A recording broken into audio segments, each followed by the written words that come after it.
government of Indonesia is going to use that G20 meeting as an occasion to showcase Chinese-built high-speed rail. And now other countries are looking at asking China to help in terms of this building of infrastructure. After the 20th Party Congress, there's been quite a bit of discussion in the internet on the concept of modernization. Now, as someone who's followed China's modernization process over the last 40 years, I've come to some conclusions. I remember in the 1970s and 80s, people thought about modernization as Westernization. Even in some instances, it was considering China's modernization should become Americanization, learn from the US, do things as the US does, and so on. But now, I think the 20th Party Congress talked about modernization in a different context. How did modernization occur in China? And I'd like to share what I've seen, my experiences in seeing the process over the last 40 years. Two things. One is China's modernization has taken on a distinctly different path from that of the US and the West, or European modernization. European modernization, the accumulation of capital and industrialization was based very much on colonization of the developing world. So there's been quite a bit of plunder in the original capital formation. And the industrialization process required the capital, and capital was provided therefrom. China couldn't do that. China could not exploit, plunder, and colonize countries to accumulate its wealth and resources for modernization. What China did was something quite different. It had to accommodate the specific circumstances of China.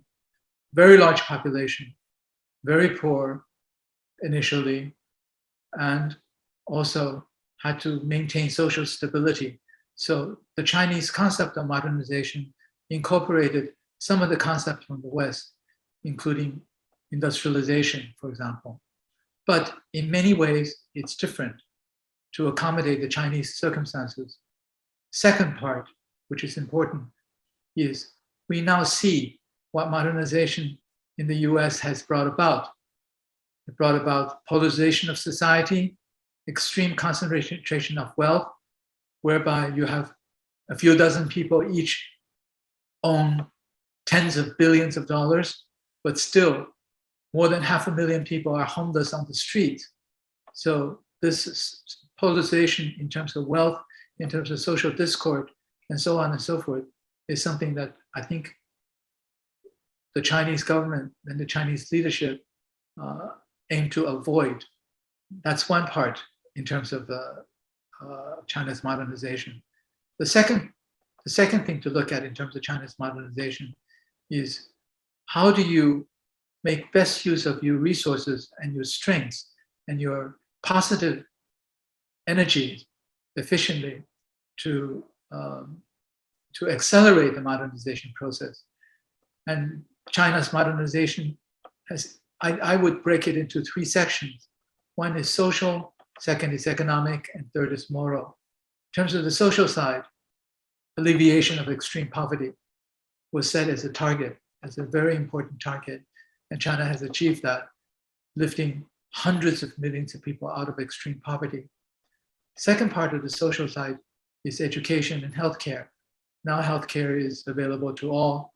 Now education, it's interesting that in 1949, when China People's Republic was established, we actually had a situation in which literacy rate was under 10%. In other words, 90% of the population were illiterate.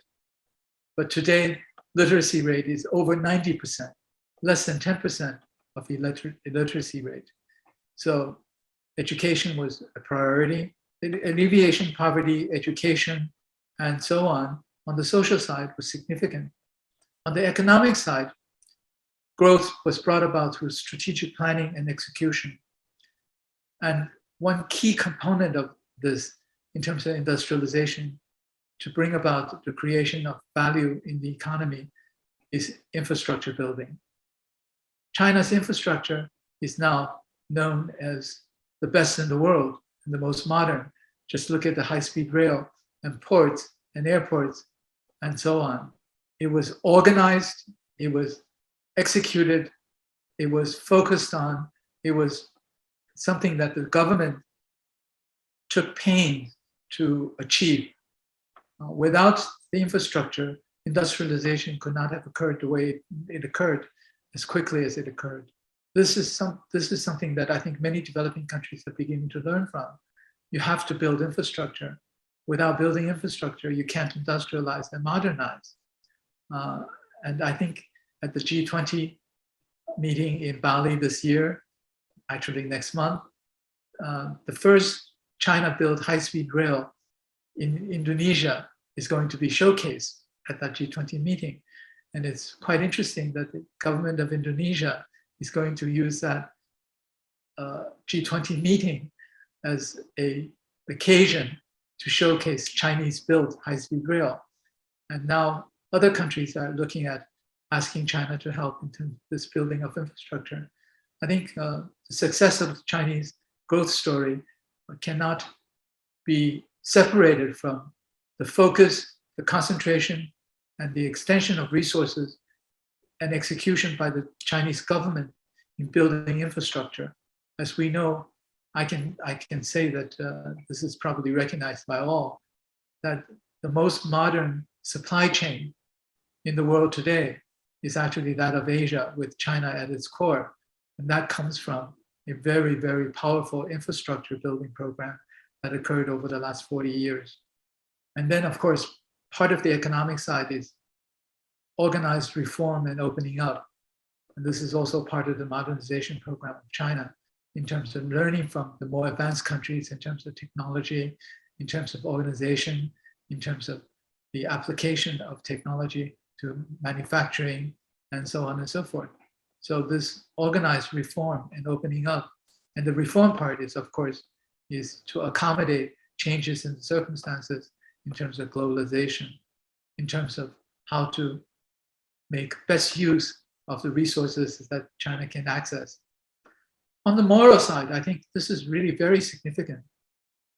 It's not something that's covered by media in the West, of course, is the focus of the Chinese society as a whole is on the collective good rather than extreme individualism, which is a core of US and Western, I think, including European countries, in their personal standards, individualism.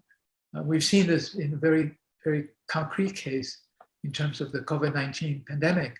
Freedom to choose means freedom to choose to not to wear a mask. But what does that mean? That means freedom to pass the germs to other people also.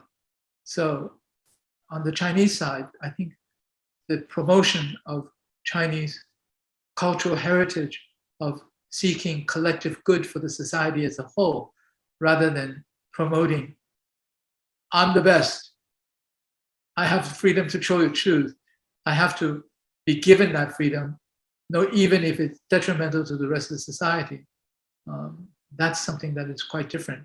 So I think what we have in terms of China's concept of modernization and what we've seen occurring in terms of China's modernization includes very different and distinct features from what was conceived of as modernization 30, 40 years ago, when it was Westernization, Americanization.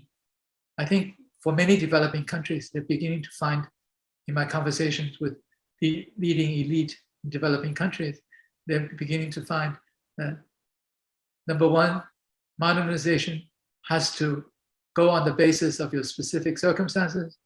And also modernization does not mean Westernization. There are very distinct features in the Chinese case and the Chinese experience that they can benefit from. I think for every developing country, they have to look at their own circumstances. Speaking to the ambassador of Samoa, for example, population of a couple 100,000, a bunch of islands, how can you export the China model to Samoa? You cannot.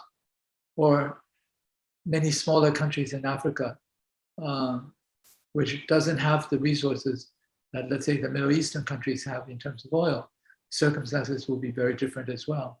So I think if there is anything to be said about the Chinese experience, is you have to take fully into account the specific circumstances of each country and to accommodate those circumstances and develop on the basis of the resources and the specific advantages and disadvantages of each country, and then to work therefrom rather than the China model. Because I think for the West, they feel threatened is because China has been very successful in terms of its industrialization, its modernization, and its tremendous growth in terms of poverty alleviation and wealth creation for the whole country as a whole, for the country as a whole, for the entire society. They feel threatened is because they cannot play the high moral ground game anymore.